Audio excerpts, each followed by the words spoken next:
Bienvenidos a The Grateful Leader Podcast, donde hablamos de liderazgo, desarrollo de talento y cultura laboral para gente agradecida y con propósito, que quiere evolucionar el mundo laboral. Somos sus anfitriones, Gaby y Gerardo. Bienvenidos. Welcome to the Grateful Leader Podcast, leadership, talent development, and workplace culture hacks for purposeful and grateful people who want to shift the workplace. We are your hosts, Gerardo and Gaby. Welcome.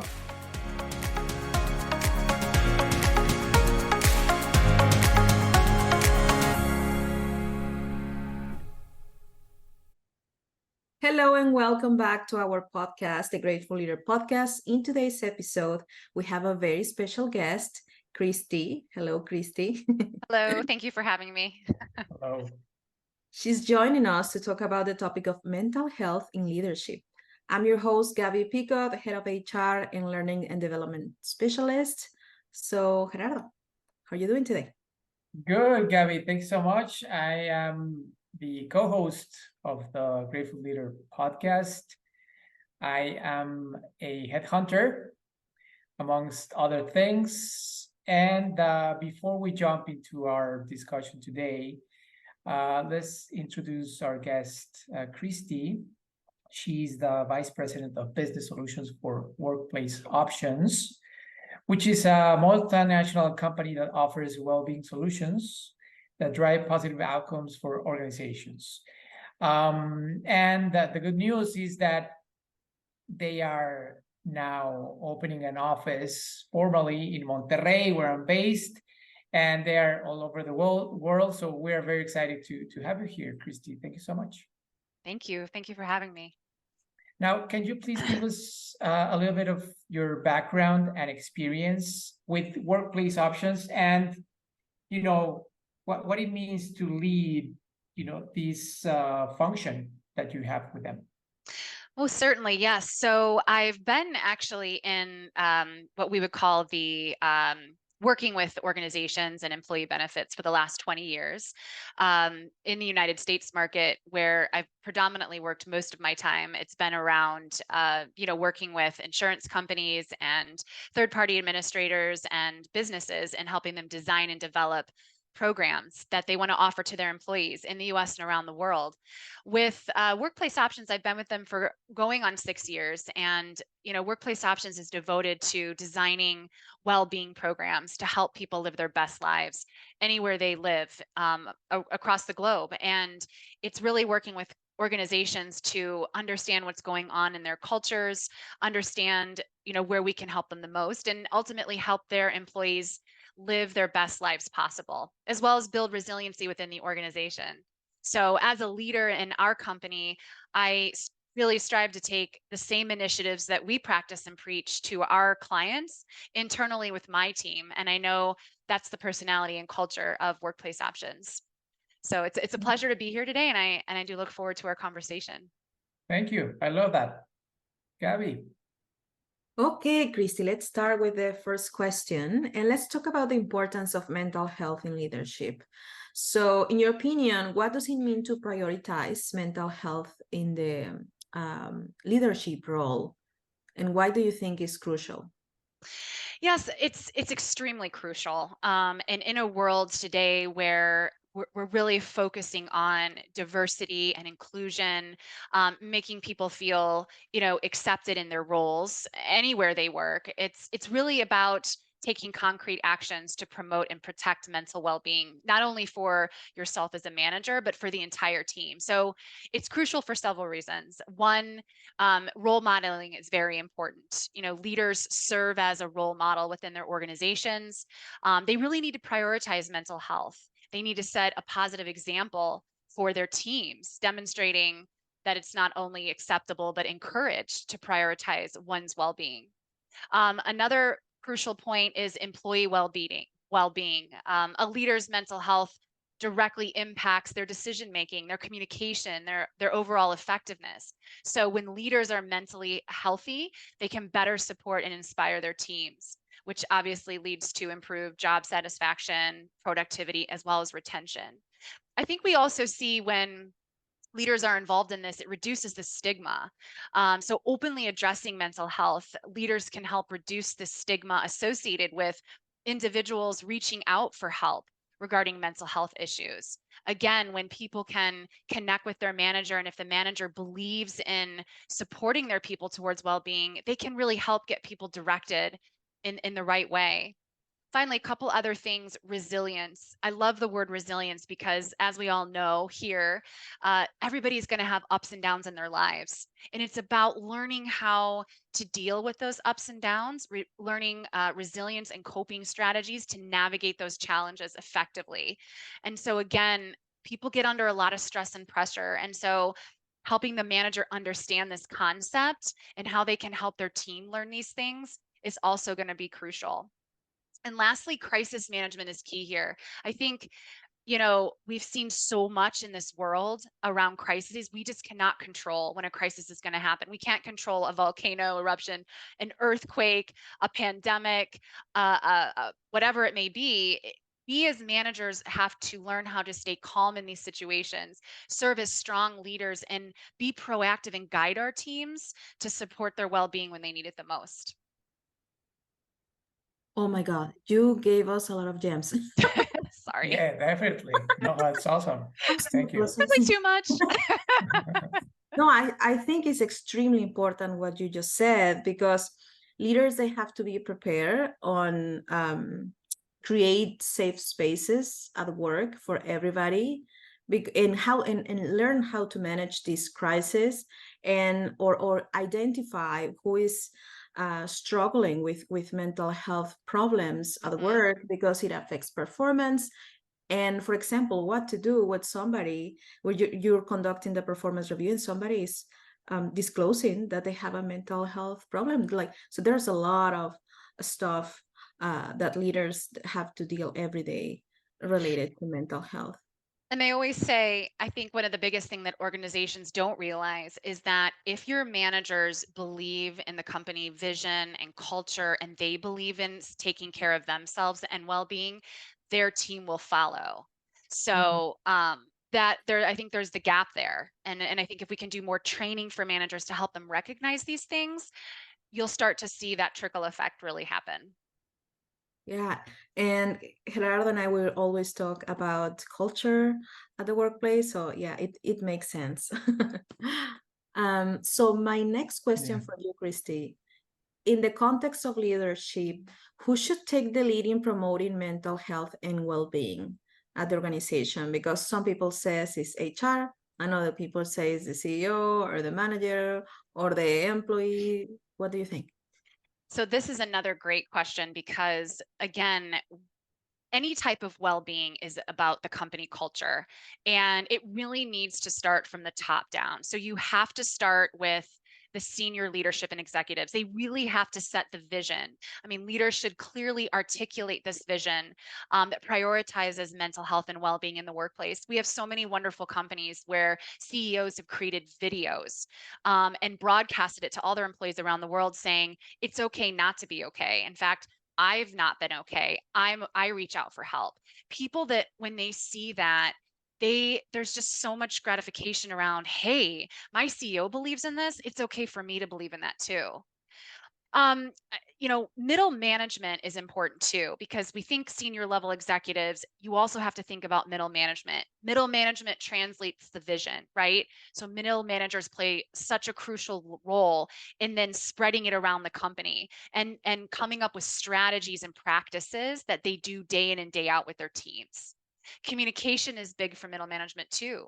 So when I start my Monday morning meetings, I always start out with a positive quote, and I call it my corny Christy quotes. But everybody's now so involved with it because as a team, we have so many ups and downs. It's like, let's just take a moment. Let's say something positive and let's hear from everybody what your highs and lows are.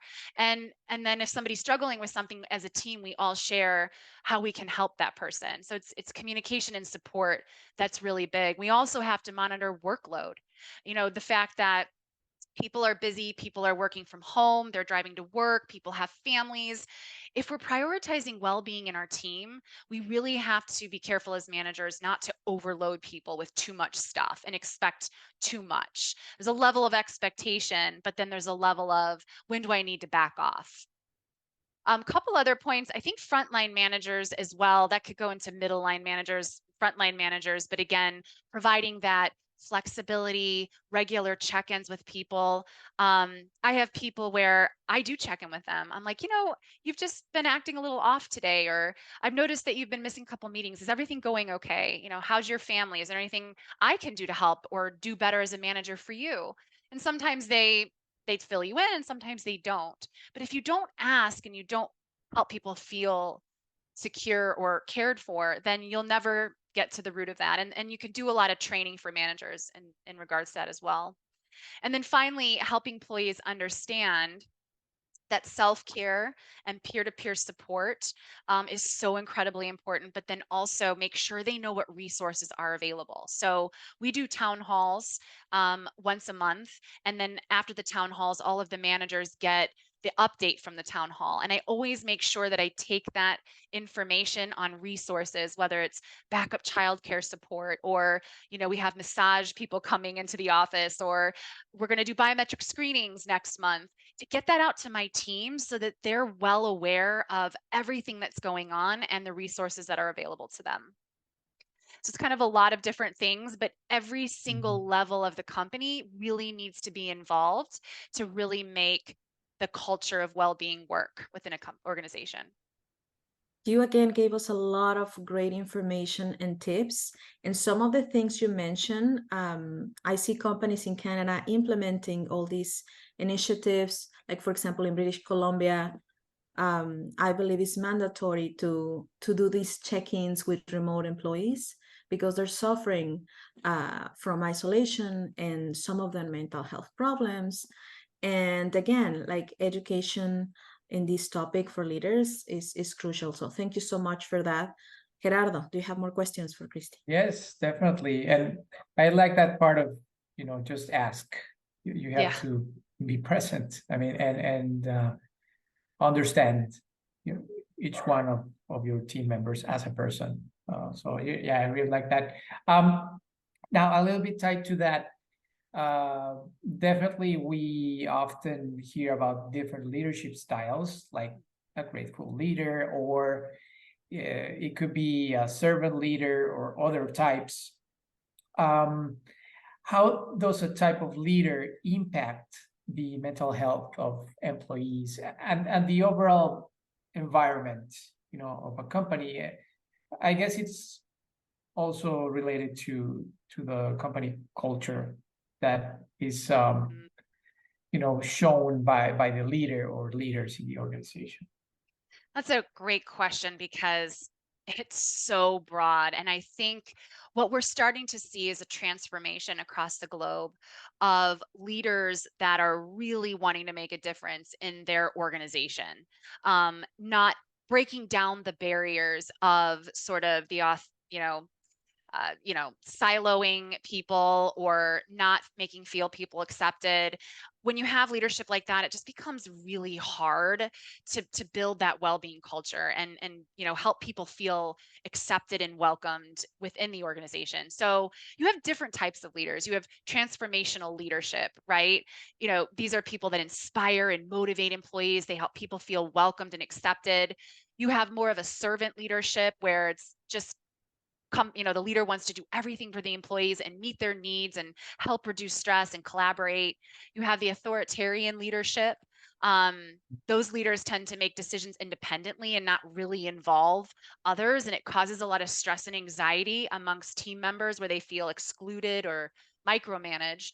And then you have the laissez-faire leadership, which is that's like a high degree of autonomy that they have towards employees. And it can be empowering to some, but it can make some employees feel neglected. So it's the right balance of the right leader, I would say, from transformational to servant, to really take a leader that is well trained in, I know today that I am a leader and I have to do so much more than just my typical day-to-day job tasks. I have to be there for my people. I have to motivate my people. I have to help my people recognize that they can come to me whenever they're feeling down, that I'm going to help them get through their situations, or I'm going to back them up if they have to take off work for something. And that consistent, uh, you know, connection with your people day in and day out and through everything you do makes a difference. And so I think if companies can focus on that, and again, this is where there's a lot of discussions being had today, is you can have all the programs you want in your company. You can have the best digital apps that focus on mindfulness. You can have the best well-being programs and wellness programs. None of that's going to make a difference. What's going to make a difference is do I have the right leader in my organization that's going to make the biggest impact and help my people be as productive as possible? Totally. Thank you for that. Awesome. Gabby. Yeah, can you share some examples of organizations or leaders who have successfully integrated mental health initiatives into their leadership practices, and where have you seen positive results? 100% yes. So there's a lot of companies that have done a lot of really, really great things. Again, starting from the top down, we've seen some big multinational organizations with CEOs making videos, and bringing in other executives of the C-suite or VP level that are expressing to the world that they believe in this initiative in the company and they want everybody to understand that. So leadership top down, we've seen the videos are really big, especially when you're working with a large global company and different people from different countries and cultures have to relate to it. We've also seen companies, because they might be located across the globe, build out ambassador programs. So this is people that are selected within an organization, that are trained and dedicated to being advocates for the middle line managers, the frontline managers, and employees. So they're supposed to really continue that culture and push that culture out, and they're consistently trained on how to do that. They're trained on psychosocial, mental health, psychological first aid, excuse me. A lot of times companies do localized assessments to get qualitative and quantitative data to understand what's going on, within an organization, and then letting those ambassadors sort of be those advocates for that. We do a lot with, coffee chats, fireside chats, town halls, again, bringing forward the company to continue to push that culture forward, is most of it. Hope that provides you with some examples. Of course, so many great examples and initiatives that we can model and implement at our workplaces. And I have the experience learning or training on this mental health first aid. So in Canada, it's huge. Like companies, they take this topic really serious. So my next question for you is, in creating a mentally healthy workplace culture, what are the key elements or strategies leaders should consider implementing? Is it about empowerment or trust or creativity? What do you think? Yeah. So it's definitely about empowerment and autonomy, giving employees a sense of empowerment in their roles, allowing them to have a say in decision making and the flexibility to manage their work. In a meeting setting, you're going to have different people from different races and backgrounds and viewpoints and sexuality and languages. And so somebody, you should be able to speak up and say what your opinion is or give your input to the meeting. And people should learn to feel welcomed by that and, make them feel recognized that they can speak up. Recognition and appreciation is really big too. I think managers need to, somebody told me one time they keep a little black book about all of their teammates. I know that sounds scary, but they write down when their birthdays are. They write down when they did something really positive for the company. If they sold something big that day or they did something really cool, they tell everybody about it. They make them feel special and they recognize the work that they're doing. I always send my people little notes every now and then, just thanking them so much for all the work they're doing for the company. I know they're working hard and that we see it. Those little things I think make a difference. Stress management is big. Anti-bullying and anti-harassment policies are big. I think this goes into the whole concept of diversity, equity, inclusion is, in order to have a culture where everybody can thrive and be themselves, what policies do I need to put in as a company from a creative standpoint to accommodate some of these things? And that's really kind of working around, what does that look like? Whether it's a relocation policy for certain people or certain setups within the workplace for people with neurodivergent situations. So keeping that into account as well. And then focusing on physical health is a big one as well, because the physical health complements the emotional health. So helping people learn how to be active, how to exercise, how to eat healthy, providing the ergonomic workstations, and just recognizing what your people do if they're working in a factory, if they're working in an office. So understanding the needs and creating that healthy work environment can be positive too. I would lastly say data is so key. If you're not collecting data from your employees to some capacity, you don't know what's going on within your population. So it goes from getting data about the leaders and coaching the leaders. It goes about getting data about the emotional, practical, and physical health of what people are experiencing. And then what are you doing about it as a company to target any pain points that arise from that data? Thank you. Very interesting, especially for remote employees where they're not very active. So these initiatives are about wellness. They're great. Thank you. Gerardo. Yeah, I mean, I think what you mentioned, Christy, is a must. Data, essential. And also, fostering physical activity and, interaction between all of the colleagues. We have that at DHR. Just recently, we had a step challenge during the summer, and it was awesome because it was a worldwide effort. And it also helped to get to know other people in China or in Germany, in the US. I mean, it was a really nice activity daily, to connect and also to, exercise and all of that. Now talking about mental health as a challenge, of course. What are the most common challenges that leaders might face when addressing mental health? And also thinking about all the different countries where workplace options has a presence. I might think that you also have some legal obstacles sometimes to talk about these topics, maybe. Mm-hmm. Mm-hmm. Yeah. Yeah, for sure. I mean, there are a lot of countries where, take for example, if you're talking about the LGBTQ community, right? It's not accepted in that country.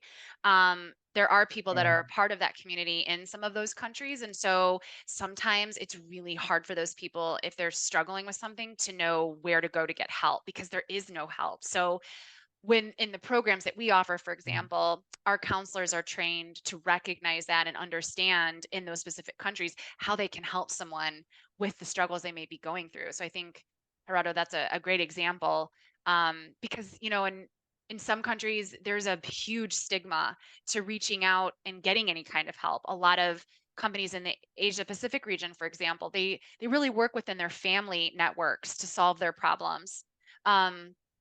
I know that in some other parts of the world, there's a lot of people with past trauma experience, or the government doesn't provide much care. And in some countries, people don't even know what getting help means. I mean, if you were to say, what's a well-being program or what's an employee assistance program, nobody knows what that is sometimes in some parts of the world. So it's trying to teach, the C-suite, trying to help bring awareness. One of the things, in Mexico, for example, when the law was passed there by the Mexican government of the NOM 035, it requires companies to do a psychosocial assessment on their workers and then Right. provide the results back. We now see this in Australia. We've seen it in Japan. China is on the same bandwagon. So, I think as the world's becoming more inclusive on this topic, we're starting to see things change and we're starting to see those barriers break down. But unfortunately, leaders are stuck in the middle because there's this level of confidentiality with people. There's the level of, oof, I'm afraid to reach out because if I do, will the person not tell me? Are they not going to be productive now? So it's really a hard line to navigate, but it does go back to kind of what I said before. It's what is that company culture from the top down? And what kind of training are we going to give our leaders to know how to do these things, especially in parts of the world where this is not even recognized? Yeah, true. And indeed, in Mexico, it has helped a lot with the law. In some parts of the country, like Monterrey, where we still have very traditional companies, it's still an ongoing challenge to talk about this. But in countries like Argentina, it's very common. I mean, it's part of the culture to have a psychologist. I mean, since you're little, or like Colombia as well. Recently in El Salvador, we had a client, and there are a lot of issues with, trauma with people in general. So, I mean, what would you say is, yeah, I mean, I can understand that. Now, Gabby, I think we can skip to the technology question because the what I was going to ask is already answered by Christy. Of course. Well, let's talk about technology now has a major role in today's workplace. How can leaders leverage technology to support mental health initiatives within the organizations? And are there any specific tools or approaches that you recommend? Yes. So this is a big topic today because technology is very important. I think when we went through the pandemic, technology just came out everywhere. And I don't think people knew what was going to happen. Are we going to go back in person? And everybody learned how to communicate virtually and access things digitally. And that became very important. So there was a lot of organizations that popped up all around the world with this theme. We're now seeing a huge increase in the concept of artificial intelligence. There's some controversy around that, like, is this a good way to help people? And the younger generation will Google their entire situation before they even reach out for help. And I think we see that with AI. It's just something that they're used to. Whereas the older generation is like, I'm not even going to do anything, or I prefer in person. I have to talk to a human. So there's a balance between the type of technology companies invest in to connect people and having that human element to truly get someone the help that they need. And so there's a lot of platforms out there. I mean, teletherapy is huge today, telemedicine, accessing doctors virtually, therapists virtually. We do see a lot of companies investing in their own technology. So one of our largest clients has their own benefits app, and they everything's in the app. And there's not extra apps and websites and intranets people have to go to. It's like, hey, you're an employee, you need something, go to your app and it's all right there for you. So the more companies can streamline things and make it easy for people to know where to go, I think that's where we're seeing the future headed. And again, not separating or siloing out different programs, from your wellness to your doctor support to your therapy support. It's let's look at the whole person and put it all in one place so people can interact that way. Yeah, it makes sense having everything in just one place. Thank you. Looking ahead, what trends and development do you foresee shaping the landscape of mental health in leadership in the coming years? Like, how might concepts like distributed workforce, technology integration, or new leadership approaches influence mental health practices? Yes. So the hybrid workforce is interesting. It's going to be here to stay, I think. I think it's important because companies need to recognize, is it working? Is it not working? How do I know if it's working or not? How do I measure it? Are people more productive? I think we're seeing people leave companies because they don't have this hybrid workforce. So we do have to take into account that if it stays hybrid, the mental health and well-being of those people need to be factored in, and how you're going to manage that and support them. Technology-driven solutions is definitely going to be a major trend.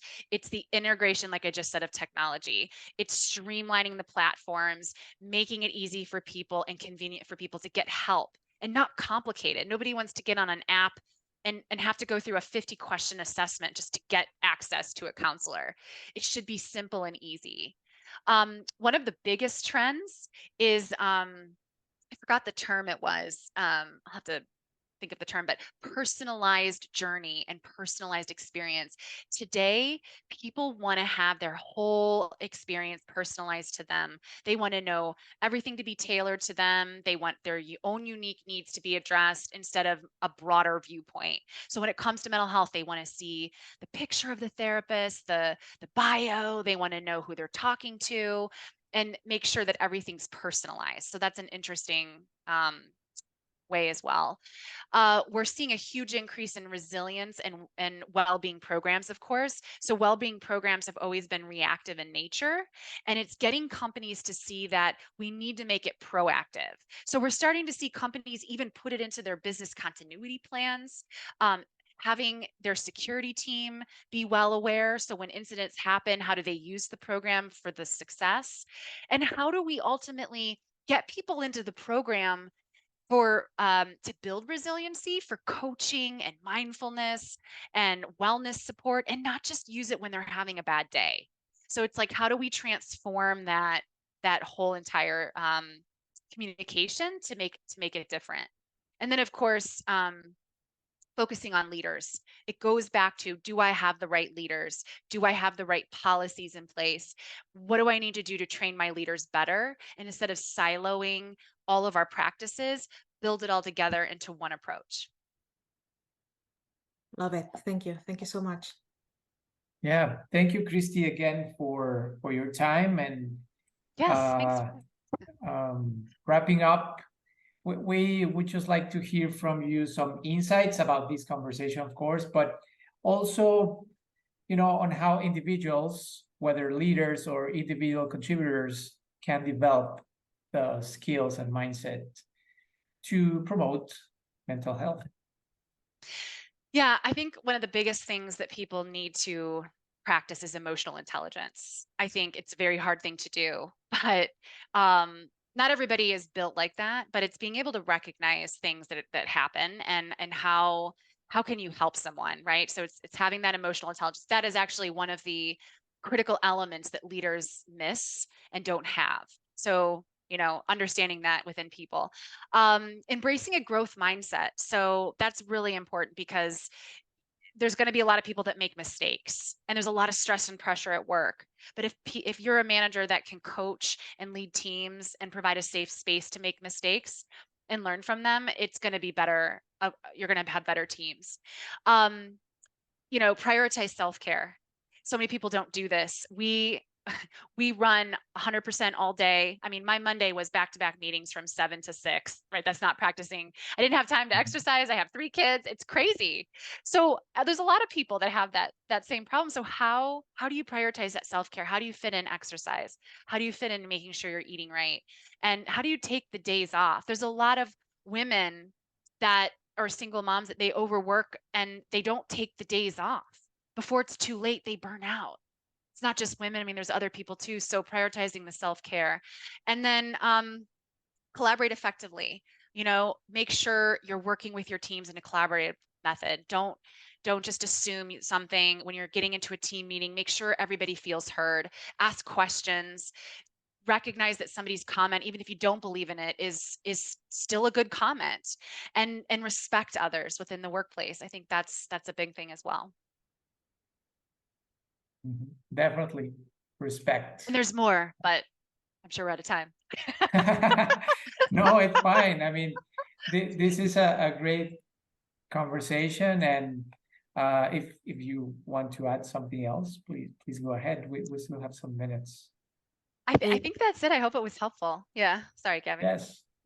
Yes, it's becoming very popular, these policies about disconnect from work, right? So Yes. again, wellness and mental health. I believe there's a law in France where you can't do any business after a certain time. So they make you disconnect, the right to disconnect. Yeah. We should do that everywhere around the world. Exactly. Yeah. Yeah. Thank you so Yeah. much for dropping all those gems. We learn a lot from you, and we're hoping that we can have you again in Love this. to. Yes. Thank you so much. Thank you, Christy. And for the ones of us that are in Monterrey, we're really excited next week to visit Workplace Options new office. So thank you for coming. Yes. Well, yeah. Okay. Wonderful. Take care. Be healthy. You too. Bye. Until the next time, stay grateful. Yes. I'll bring a quote. Bye-bye.